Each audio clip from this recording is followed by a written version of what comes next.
네, 함께 기도드리겠습니다. 사랑과 은혜가 풍성하신 우리 아버지 하나님, 크고 귀한 구원의 은혜를 예수 그리스도의 보혈의 공로 안에서 저희에게 값없이 베풀어 주시고 믿음으로 우리 안에 이루어질 수 있도록 도와주셔서 감사를 드립니다. 중고등학교 학창 시절을 주 안에서 귀하게 쓰임 받도록 잘 준비하는 기간이 되도록 다스려 주시고 하나님의 역사 안에서 우리 모두 다 힘있게 동참하는 삶이 되기를 더욱 원합니다. 함께 말씀을 듣고 배울 때 주 성령께서 친히 가르쳐 주시고 일깨워 주셔서 우리 심령에 하나님의 말씀이 잘 새겨질 수 있도록 도와주옵소서. 교회가 주님의 이름으로 준비하고 있는 학예 수양회 또 그리고 인도될 많은 영혼들 오직 주님의 능하신 손 위에 맡기고 의지합니다. 많은 사람들이 구원을 받게 되므로 아버지 하나님께 영광이 되고 우리에게도 기쁨이 있기를 더욱 기도드립니다. 한 시간 오직 주 성령님께 모든 것을 맡기고 의지하면서 우리를 사랑하시는 우리 구주 예수님 이름으로 감사하며 기도드립니다. 아멘. 함께 성경 말씀 보시겠습니다. 여호수아서 7장 1절에서 5절까지를 제가 읽어드려 보겠습니다. 여호수아서 7장 1절에서 5절까지입니다. 이스라엘 자손들이 바친 물건을 인하여 범죄하였으니 이는 유다 지파 세라의 증손 삽디의 손자 갈미의 아들 아간이 바친 물건을 취하였습니다. 여호와께서 이스라엘 자손에게 진노하시니라. 여호수아가 여리고에서 사람을 베델 동편 벳 아웬 곁에 있는 아이로 보내며 그들에게 일러 가로되 올라가서 그 땅을 정탐하라 하매 그 사람들이 올라가서 아이를 정탐하고 여호수아에게로 돌아와서 그에게 이르되 백성을 다 올라가게 말고 이 3,000명만 올라가서 아이를 치게 하소서. 그들은 소수니 모든 백성을 그리로 보내어 수고롭게 마소서 하므로 백성 중 3,000명쯤 그리로 올라갔다가 아이 사람 앞에서 도망하니 아이 사람이 그들의 36인쯤 죽이고 성문 앞에서부터 스바렘까지 쫓아와서 내려가는 비탈에서 쳤으므로 백성의 마음이 녹아 물같이 된지라. 5절까지 읽어드렸습니다. 오늘은 이스라엘을 괴롭게 한 아간이라는 공과 제목으로 이 성경 말씀을 상고해 보도록 하겠습니다. 여호수아서 6장에서 우리는 놀라운 사건을 지난 시간에 확인할 수가 있었습니다. 그것은 믿음으로 무너뜨린 여리고성 사건이었습니다. 놀라운 역사죠. 그 견고한 여리고성을 어떻게 해서 무너뜨렸는가? 이스라엘 백성의 어떤 전술이 뛰어나서 그것을 무너뜨린 것이 아니죠. 오직 하나님의 능력으로 하나님의 역사하심 가운데 우리가 믿음으로 함께 했을 때 나타난 놀라운 역사였던 겁니다. 그 놀라운 역사의 장면 속에 있었던 조그만 어두움, 죄의 사건이죠. 그 사건이 7장에 자세히 어떻게 연결되어 있는가를 말씀하고 계십니다. 놀라운 역사가 일어나는 그 곳에서 어두운 죄의 사건들이 있었는데 그것이 밝히 드러나는 장면이 7장이죠. 그러니까 빛과 어두움이 아주 대비가 되는 그런 장면이라고 말할 수 있습니다. 그리고 또 하나 생각할 수 있는 것은 6장에서 우리는 보았습니다. 무엇을요? 라합의 가족이 구원을 받는 사건을 본 겁니다. 라합 한 사람이 믿음을 갖게 되었고 그 한 사람의 영향력으로 그녀의 가족들, 친척들이 아주 많은 사람들이 구원을 받았죠. 생명의 어떤 모습을 보았다면 우리는 7장에서 사망의 모습을 보게 됩니다. 한 사람 아간으로 인해서 그의 온 가족이 공범, 즉 범죄자가 되어서 멸망을 당하는 모습을 보게 됩니다. 이방인이었던 사람이 믿음으로 들어와서 구원받는 장면이 6장에서, 7장에서는 선민이었던 아간이 죄로 인해서 심판받는 모습을 보게 된다는 거죠. 그러니까 하나님의 역사 속에서 이방인들도 구원에 동참할 수 있게끔 하나님이 일하고 계셨다는 것을 이 말씀을 통해서 볼 수가 있습니다.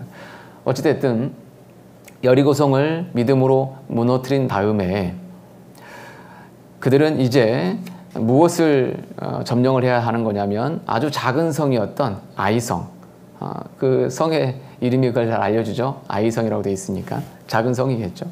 작은 성을 무너뜨려야 되는데 그들이 딱 봐도 그렇게 큰 성이 아니었던 거예요.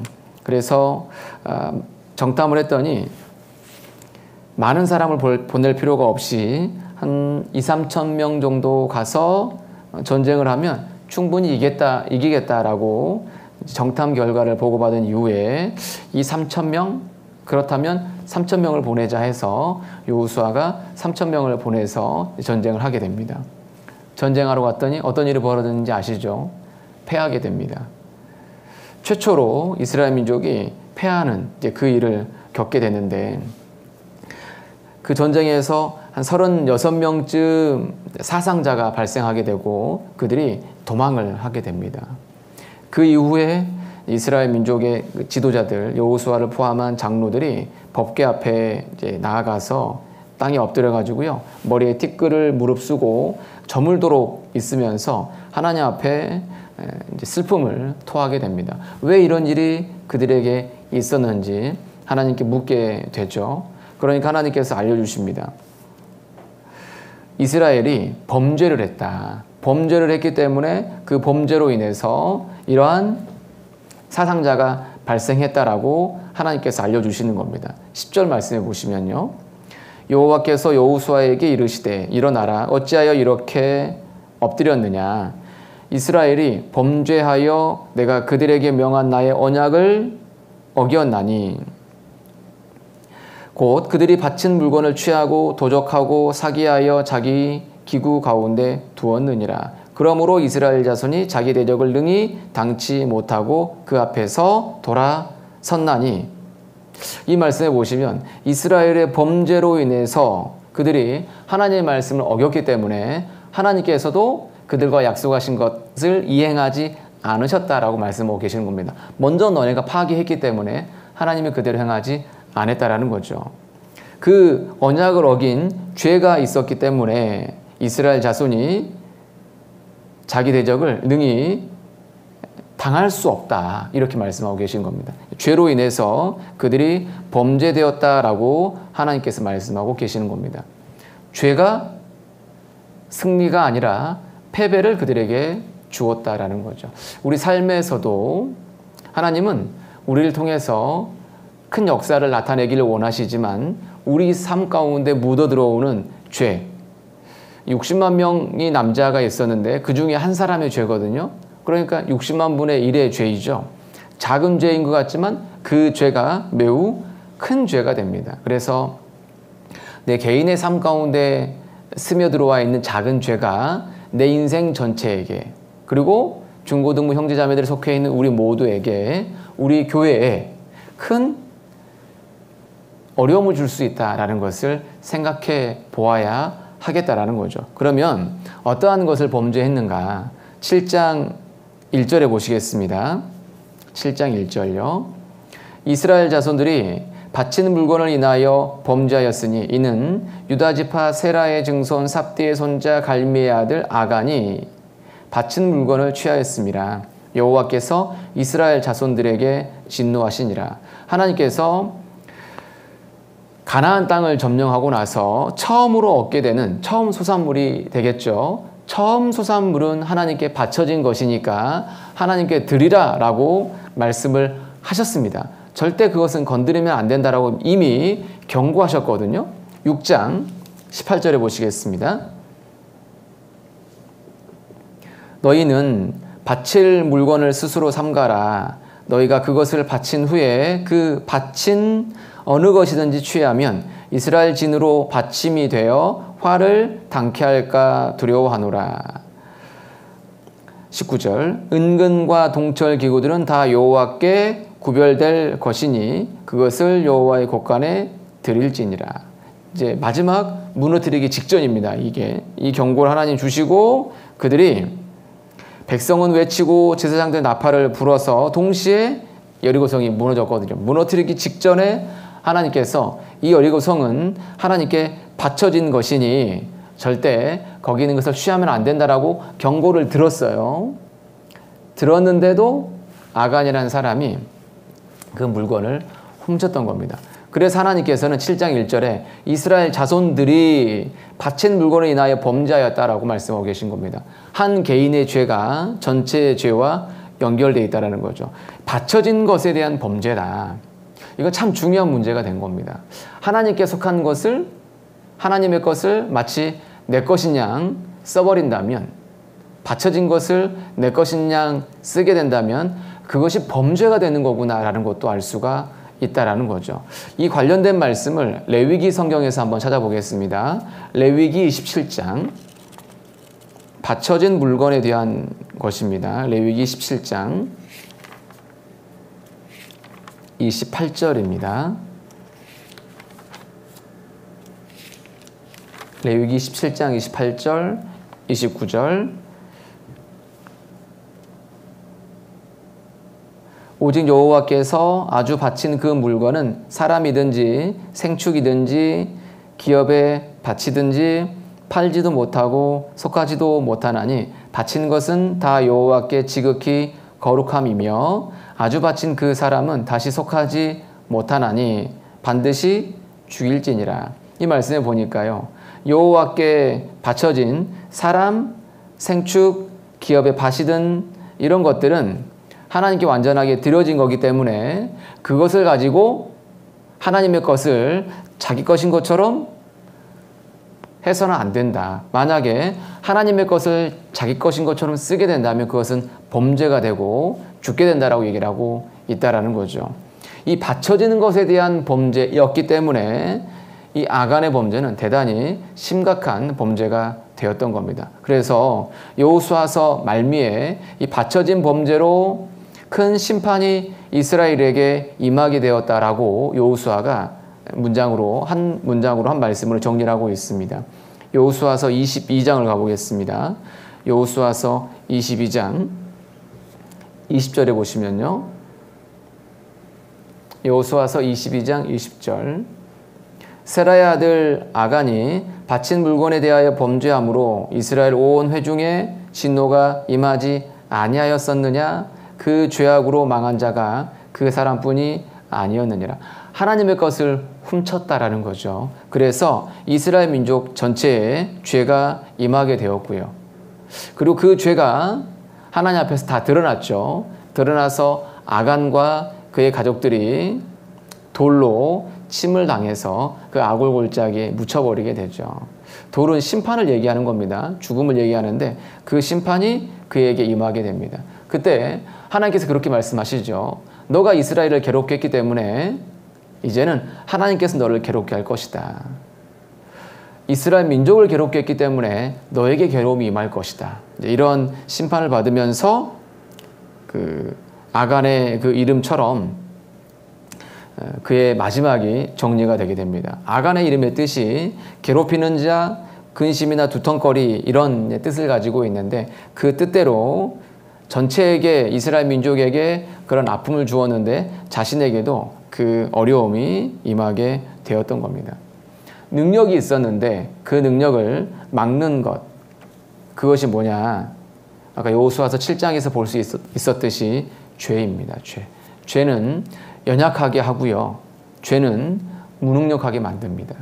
구원받은 이후에 우리가 무서워해야 할 것은 그 죄에 대해서 정말 무서워야 됩니다.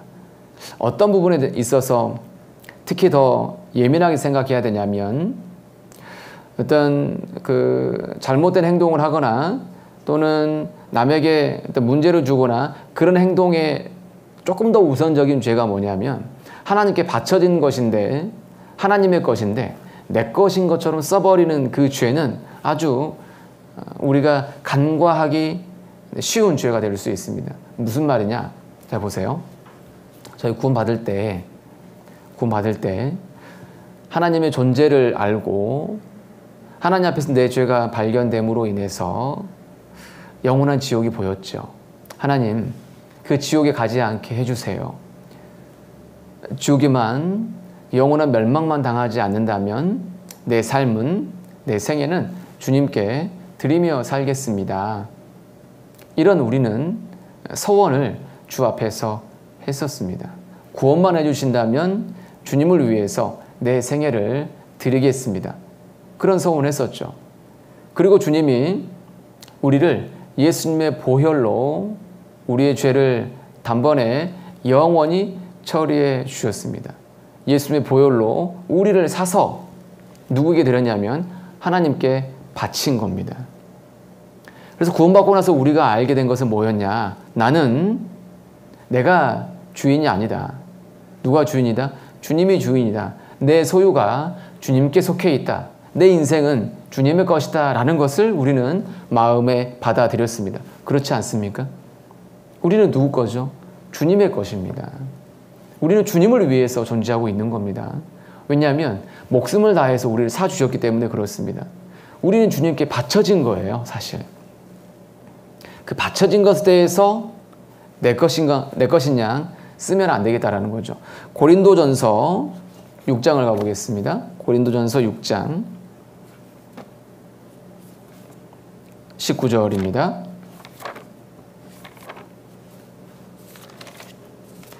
고린도전서 6장 19절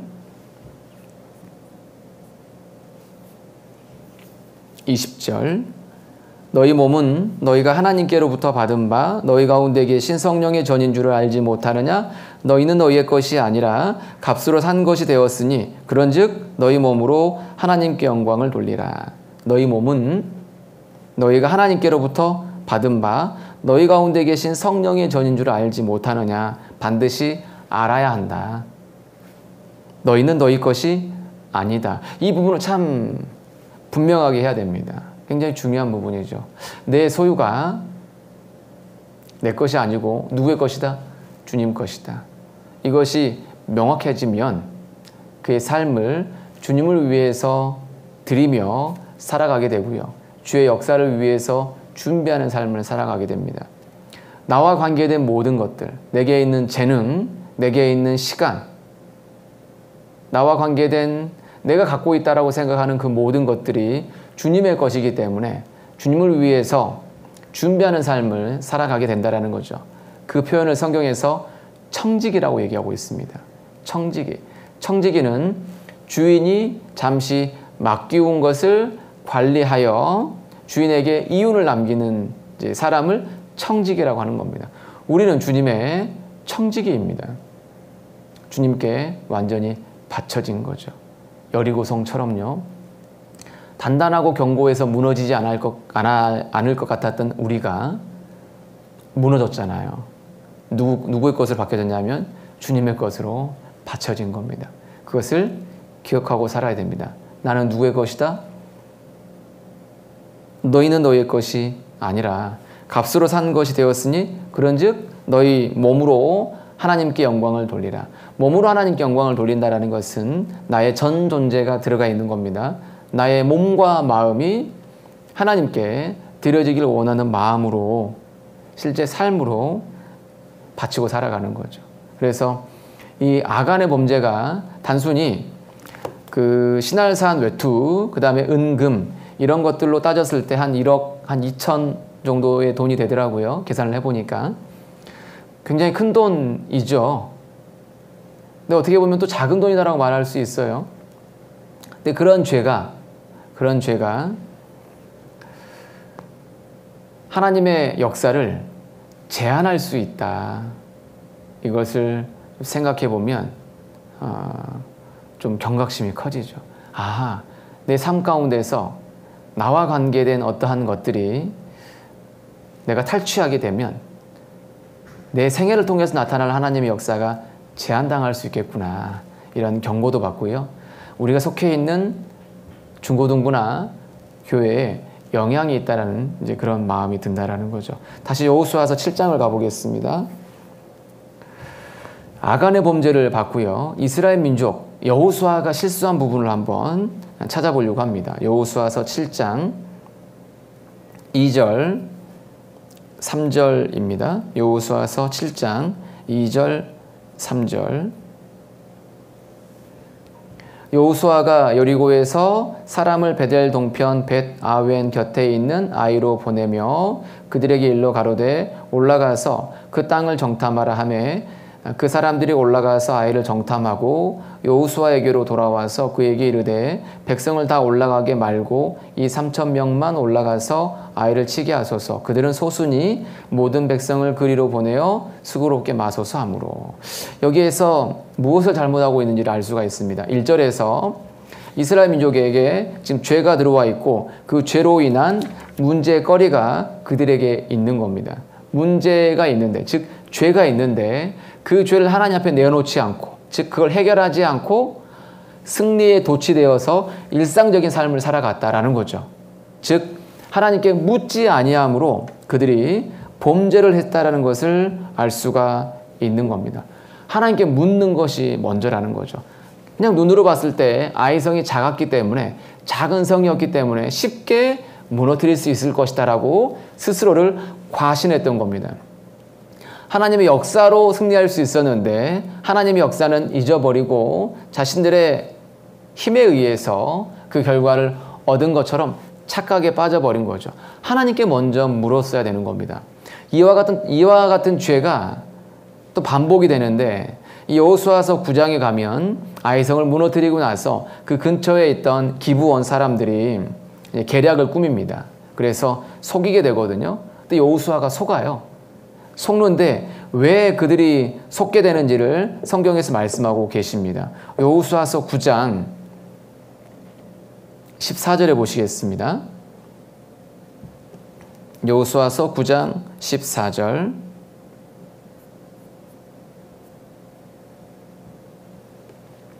무리가 그들의 양식을 취하고, 즉 기브온 민족이 가져왔던 그 포도주와 그 다음에 떡을 담았던 그런 이제 광주 그 주머니를 보게 되는 겁니다. 그러니까 떡과 포도주를 보면서 그들이 아주 멀리서 왔다라고 속였는데, 그들의 그 양식을 취하고서 어떻게 할 것을 여호와께 묻지 아니하고 여호수아가 곧 그들과 화친하여 그들을 살리리라는 언약을 맺고 회중 족장들이 그들에게 맹세하였더라. 중요한 부분이 나와 있죠. 여호와께 묻지 아니했다. 여호와께 묻지 아니했다. 물었어야 되는데 묻지 아니함으로 심각한 이제 문제를 실은 갖게 되었던 겁니다.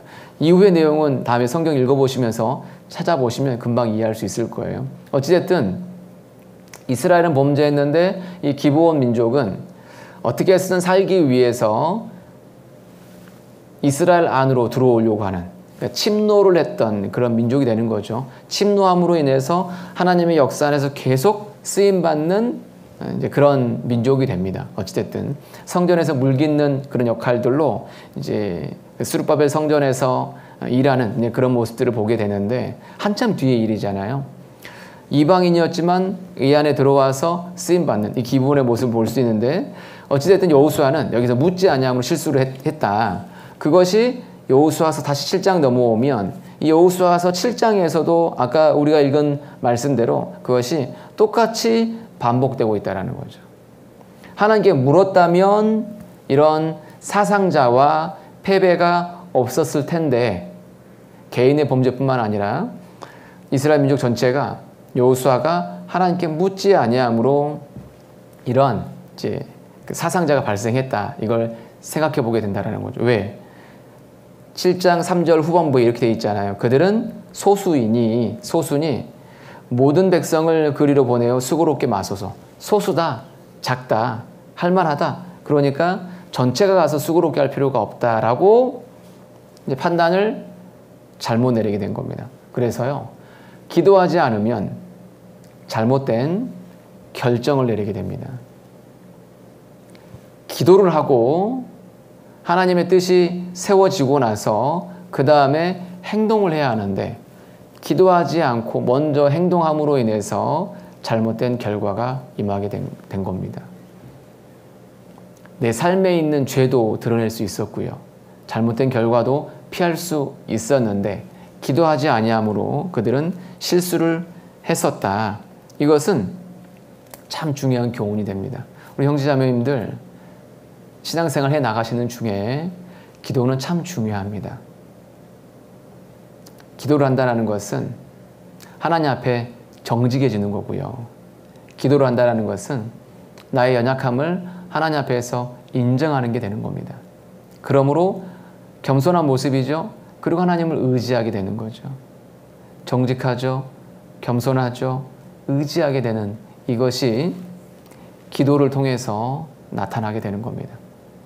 실제 주님 앞에 무릎을 꿇고 주님께 구할 것을 기도를 드려야 됩니다.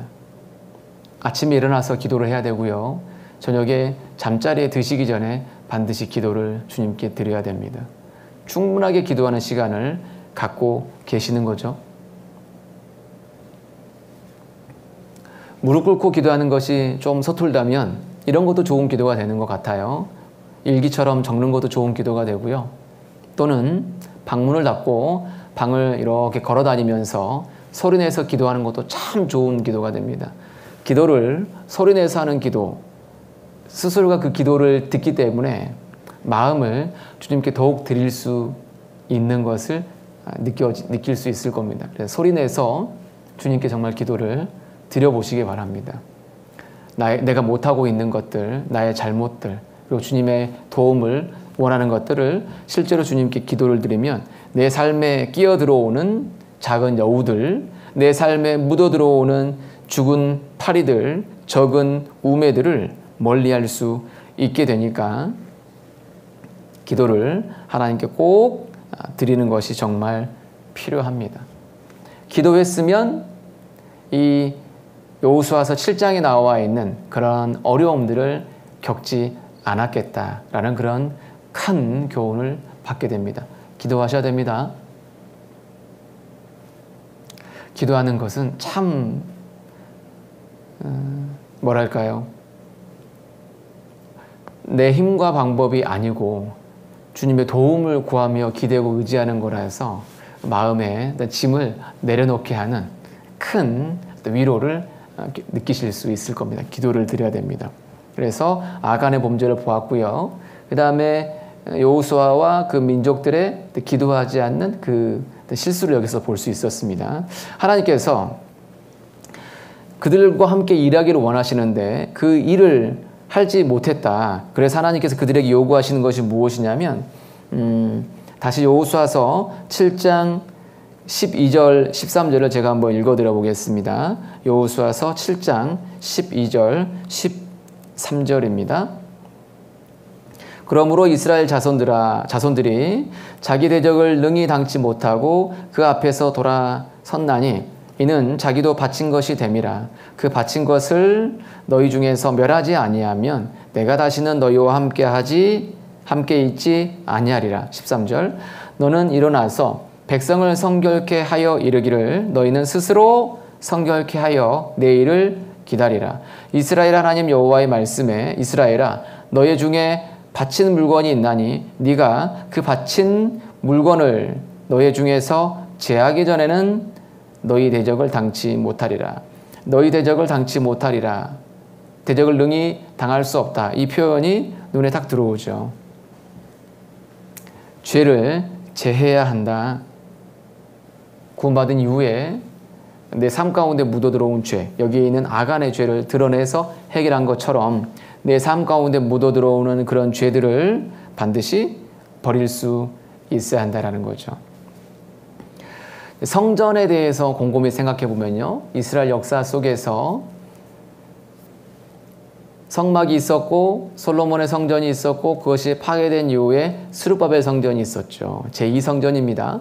제2성전을 헤롯 대왕이 다시 증축을 해서 아주 웅장하게 만들었습니다. 주님이 이 땅에 사람의 모습을 입고 오셔서 그 성전에 가셔서 성전을 깨끗게 하시는 일을 2차례 했었거든요. 3년 반 공생애 중에서 첫 해 올라가셔서 성전을 깨끗게 하는 일을 했었고요. 주님이 이제 죽으시는 마지막 그 주간에 성전에 올라가셔서 성전 안에서 매매하는 자들, 비둘기를 파는 자들, 돈을 환전하는 자들이 있는 곳을 보면서 주님이 채찍으로 그 사람들을 내어 쫓으셨습니다. 성전을 깨끗게 하셨거든요. 성전에는 깨끗함이 있어야 한다는 거죠. 이 말씀을 조금 더 개인에게 적용해 본다면, 나도 주님의 성전이잖아요. 성령이 내 안에 계시니까 내 안에 더러운 것이 있다면 주님은 반드시 채찍을 댈 수밖에 없는 겁니다. 그 더러운 것을 제해야 한다는 거죠. 교회 안에도 마찬가지입니다. 더러운 것들을 제하는 것을 주님이 원하십니다. 시편을 가보겠습니다. 시편 93편을 가보겠습니다. 시편 93편 5절입니다. 시편 93편 5절. 여호와여, 주의 증거하심이 확실하고 거룩함이 주의 집에 합당하여 용구하리이다. 여호와여, 주의 증거하심이, 말씀은 확실하죠. 말씀은 분명합니다. 그러면서 거룩함이 주의 집에, 성전에, 교회와 가정과 내 개인에게 있어서도 마찬가지죠. 거룩함이 주의 집에 합당하며 영구하리이다. 즉 영원히 중요하다라는 말이에요. 거룩함은 영원히 중요한 거예요. 죄를 제거하지 않으면 대적을 당치 못한다. 내 안에 죄를 제거하면 능히 대적을 당하여 이길 수 있습니다. 왜냐? 주님이 함께하여 일하실 테니까요. 죄를 제할 것을 주님이 명령을 내렸습니다. 그래서 아간의 죄를 이제 드러내잖아요. 드러내는 과정 속에서 우리가 하나 생각할 부분이 있는데요. 참 이 부분이 저는 참 마음이 아프더라고요. 여호수아서 다시 7장 14절부터, 여호수아서 7장 14절부터 제가 읽어드려 보겠습니다. 아침에 너희는 너희 지파대로 가까이 나아오라. 여호와께 뽑히는 지파는 그 족속대로 가까이 나올 것이요, 여호와께 뽑히는 족속은 그 가족대로 가까이 나올 것이요, 여호와께 뽑히는 가족은 각 남자대로 가까이 나올 것이며, 바치는 물건을 가진 자로 뽑힌 자를 불사르되 그와 그 모든 소유를 그리하라. 이는 여호와의 언약을 어기고 이스라엘 가운데에서 망령된 일을 행하였음이라 하셨다 하라. 이에 여호수아가 아침 일찍 일어나서 이스라엘을 그 지파대로 가까이 나아오게 하였더니 유다 지파가 뽑혔고, 유다 족속을 가까이 나아오게 하였더니 세라 족속이 뽑혔고, 세라 족속을 남자를 가까이 나아오게 하였더니 삽디가 뽑혔고, 삽디의 가족 각 남자를 가까이 나아오게 하였더니 유다 지파 세라의 증손이요 삽디의 손자요 갈미의 아들인 아간이 뽑혔더라. 왜 이스라엘이 패배됐는지 하나님께서 알려주셨죠. 그리고 여호수아는 이 얘기를 듣고 하룻밤 이제 자고 나서 그 다음날 아침부터 범죄자를 이제 찾아내는 그 일을 행하게 됩니다. 여호수아가 하나님의 기도를 들었다라는 내용을, 우리 가운데 죄가 있었기 때문에 이런 문제가 있었다라는 것을 아간도 들었겠죠. 그렇죠? 경고를 받았다는 걸 알고 있습니다. 처음에 범죄를 해서 안 된다는 것도 들었고요. 범죄로 인한 문제도 봤고, 범죄자에 대해서 하나님이 알고 계시고 그걸 드러낼 것이다라는 얘기도 들었던 겁니다. 그러면 어떻게 해야 될까요? 빨리 자복하고 회개했으면 될 문제였다라는 거죠. 그런데 그걸 끝까지 감춘 거예요. 아간이 돌이킬 수 있는 기회를 여러 차례 주신 겁니다. 그날 아침이 돼서 각 지파를 두고요.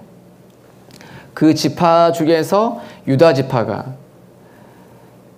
중에서 세라 족속이, 그 다음에 삽디의 가족들이, 그리고 갈미의 아들인 아간이 몇 차례를 통해서 수사망이 아간에게 조여오는 것이 보이죠.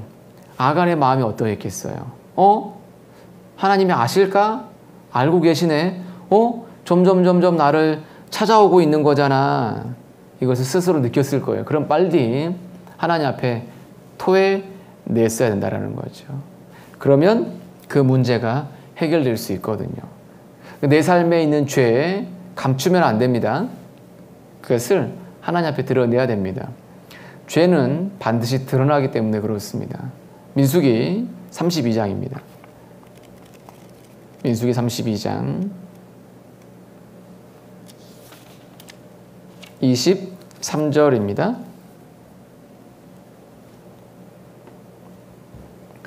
민수기 32장 23절 너희가 만일 그같이 아니하면 여호와께 범죄함이니 너희 죄가 정녕 너희를 찾아낼 줄 알라. 너희 죄가 반드시 너희를 찾아낼 것이다. 죄의 주인에게 돌아간다라는 거죠. 부메랑처럼요. 부메랑을 던져버리면 다시 나에게 돌아오는 것처럼 그 죄는 반드시 드러납니다. 시간 속에서 드러내지 않으면 영혼 속에서 드러날 거예요. 여기에서 드러내면 하나님은 그 문제를 해결할 수가 있습니다. 근데 여기서 감추면 문제가 된다라는 거죠. 아간은 자신에게 그 죄가 드러날 것을 하나님이 경고하시고 추적해 오고 있는데 그것을 아닌 것처럼 감추었기 때문에 문제가 된 겁니다. 막 사이에 숨어서 죄를 범했다고 할지라도 그것은 드러날 거예요. 막 사이에 숨어서 지었던 죄가 드러날 겁니다. 막 사이라 그랬죠? 막 사이가 어디냐면 마가복음 4장 22절이에요. 막 사이, 그죠? 마가복음 4장 22절을 가보겠습니다. 막 사이에서 했던 일이 다 드러납니다. 마가복음 4장 22절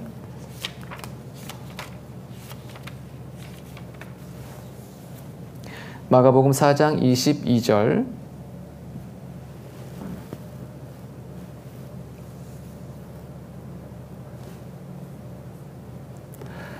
드러내려 하지 않고는 숨긴 것이 없고 나타내려 하지 않고는 감추인 것이 없느니라. 이 말씀을 쉬운 성경을 통해서 이제 읽어보면 숨긴 것은 나타나고 비밀은 드러나게 마련이다. 세 번역에 보면 숨겨둔 것은 드러나고 감추어둔 것은 나타나기 마련이다. 감추어진 거 다 드러난다는 거죠. 그래서 이걸 이렇게 얘기할 수도 있어요. 이 땅에서 꼭꼭 숨긴 죄악은 하늘에서는 공공연한 스캔들이라는 거죠.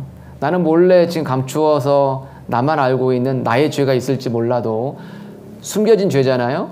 그런데 위에서 보면 공공연한 스캔들이죠. 위에서 다 보이니까요. 내 삶이 주님의 눈 앞에 그리고 앞서간 성도들 앞에서 지금 사라져가고 있다는 걸 기억해야 해요. 혼자 있는 것처럼 보일지 몰라도요. 내 안에 주님도 알고 계시고 나와 함께 있는 천사도 알고 있습니다. 그것이 다 드러난다는 거죠. 그래서 얼마간은 아닌 척 살아갈 수 있지만 언젠가는 결국 대가를 치르고 말게 될 겁니다. 그래서 진실이 드러날 거니까 정직하게 살아야 된다는 거죠. 주 앞에 드러내면 그것을 주님께서는 해결해 주세요. 에베소서 5장을 가보겠습니다. 에베소서 5장. 죄는 반드시 드러날 거기 때문에 먼저 드러내는 것이 지혜입니다. 하나님 앞에서. 에베소서 5장 13절입니다.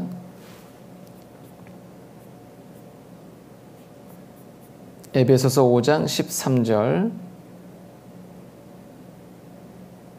그러나 책망을 받는 모든 것이 빛으로 나타나나니 나타나지는 것마다 빛이니라. 보세요. 잘못된 일이 있었는데 그것을 하나님의 빛 앞에 말씀 앞에 드러내서 그 부분을 소독하는 거죠. 허물, 상처가 있었는데 그것을 그냥 계속 덮어두는 것이 아니고 드러내서 이것을 치료를 받으면 이것은요 빛이 된다. 이렇게 말씀하고 있는 거예요. 어두움이 아니다라는 거죠. 어둠을 드러내면 빛이 임하게 되니까 빛이 되는 거잖아요. 내 삶 가운데 있는 죄를 드러내야 돼요. 주님 앞에 기도로 드러내세요. 더 큰 죄면 분반 선생님과 또 교제를 나누시고 또 문제가 된다면 담당 전도인과 또 교제를 나누시기도 하고 부모님과 교제를 나누시기도 해야 해요. 필요하다면 징계도 받는 게 좋아요. 징계를 받는 것이 내가 죄를 끊을 수 있는 방법이 되는 겁니다. 그래서요, 말씀을 들을 때 계속 책망을 받는 걸 느낄 수 있죠. 말씀의 책망을 받을 때 내가 압니다. 아, 이것에 대해서 주님이 말씀하고 계시는구나. 말씀의 책망이 느껴지면 그것을 빨리 말씀 앞에 토하면 되는 거예요. 주님 앞에 고백하면 되는 겁니다. 디모데후서 3장을 가보겠습니다. 디모데후서 3장 16절입니다. 디모데후서 3장 16절. 모든 성경은 하나님의 감동으로 된 것으로 교훈과 책망과 바르게 함과 의로 교육하기에 유익하니 이는 하나님의 사람으로 온전케 하며 모든 선한 일을 행하기에 온전케 하려 함이니라. 모든 성경은 하나님의 감동으로 기록이 되었죠. 성경이 하는 역할은 교훈합니다. 그리고 책망합니다. 교훈도 줄 뿐만 아니라 나의 잘못을 책망하죠. 그리고 하나님 그걸 바르게 고치셔요. 의로 교육하시죠. 그래서 하나님의 사람으로 온전케 되게 하시고 모든 선한 일에 쓰임받게 하신다라는 거죠. 그래서 말씀의 경고를 받을 때 그것을 하나님 앞에 내어놓음으로 인해서 죄를 제하는 것이 지혜입니다. 이 부분은 우리 스스로가 느껴질 거예요. 아, 이 부분에 대해서 말씀하고 계시는구나. 느껴지는 것이 있다면 버려야 합니다. 아셨죠? 다시 여호수아서 7장을 가보겠습니다. 마지막으로 이 아간의 고백을 한번 들어보겠습니다. 그러면서 우리가 조심해야 될 부분을 한번 정리를 해보고 마무리하겠습니다. 여호수아서 7장 20절입니다. 여호수아서 7장 20절.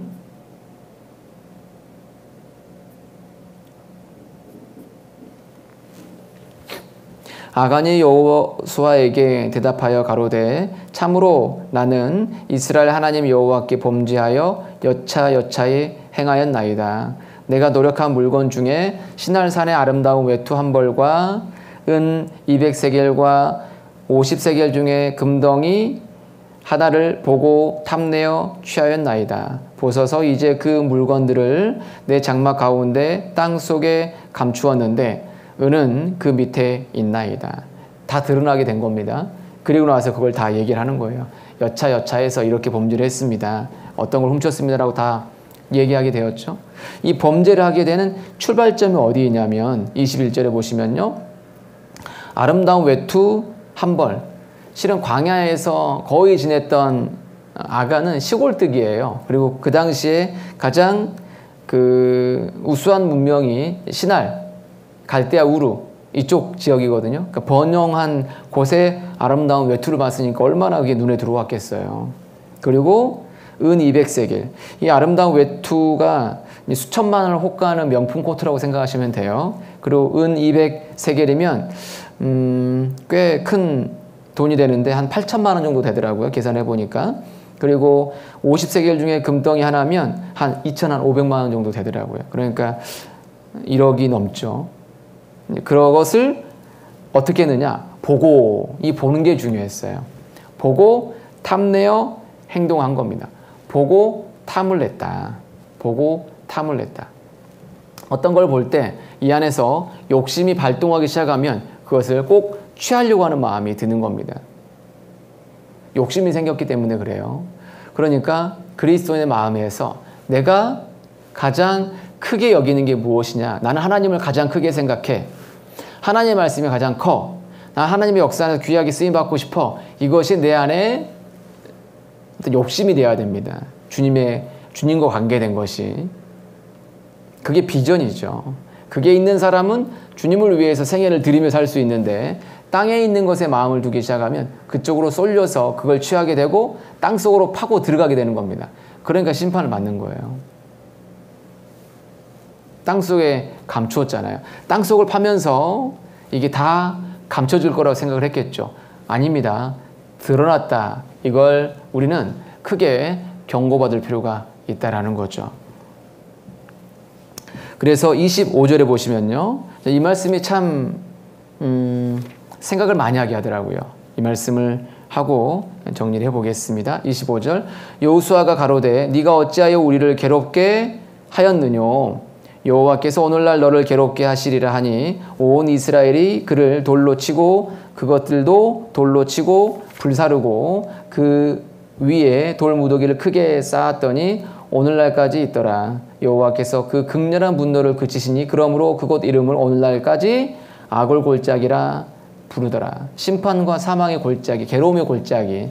여기가 아간으로 인해서 생겼고, 아간이 범죄할 때 그의 가족들도 함께 동참을 했던 거예요. 아비의 죄는 아비의 죄고 아들들의 죄는 아들의 죄인데, 아비의 죄와 똑같은 죄에 동참했기 때문에 각각의 죄를 지었기 때문에 그 가족이 심판을 받은 겁니다. 그러면서 여기에 25절에 네가 어찌하여 우리를 괴롭게 하였느뇨? 여호와께서 오늘날 너를 괴롭게 하시리라. 괴롭게 하는 자였다라는 거죠. 이와 반대되는 말씀이 느헤미야에서 흥왕케 하는 자라는 칭찬을 들었던 느헤미야이고, 시원케 하는 자, 충성된 자들이죠. 우리 가까이 있는 사람을 괴롭게 하는 사람이 아니고 기쁨을 시원케 하면서 주님께 기쁨을 드리는 그런 삶이 되어야 되겠어요. 그래서 아간하고 반대되는 삶을 살면 주님께 기쁨을 드리는 삶이 될 수 있겠구나라고 삶의 어떤 방향성도 잡을 수 있는 아주 귀한 말씀입니다. 그래서 이 본문의 내용이 어렵지 않기 때문에 본문을 쭉 읽으면서 들었던 내용들을 다시 한번 복습을 해 주셨으면 참 좋겠네요. 기도드리겠습니다. 주님 감사합니다. 귀한 시간 주셔서 성경 말씀을 듣고 배우며 우리 삶 가운데 묻어 들어오는 그 죄에 대해서, 또 우리가 실수하는 부분들에 대해서 생각해보는 시간 주셔서 감사를 드립니다. 그런 죄에 대해서 어떻게 해결을 해야 할지, 또 어떻게 살아가는 것이 주 앞에서 합당한 삶인지, 주님께 기쁨을 드리는 삶인지 또 생각해보는 시간 갖게 해주신 것도 감사를 드립니다. 한 시간 함께 해주신 것 진심으로 감사드리며 우리를 사랑하시는 우리 구주 예수님 이름으로 감사하며 기도드립니다. 아멘. 네, 수고하셨습니다.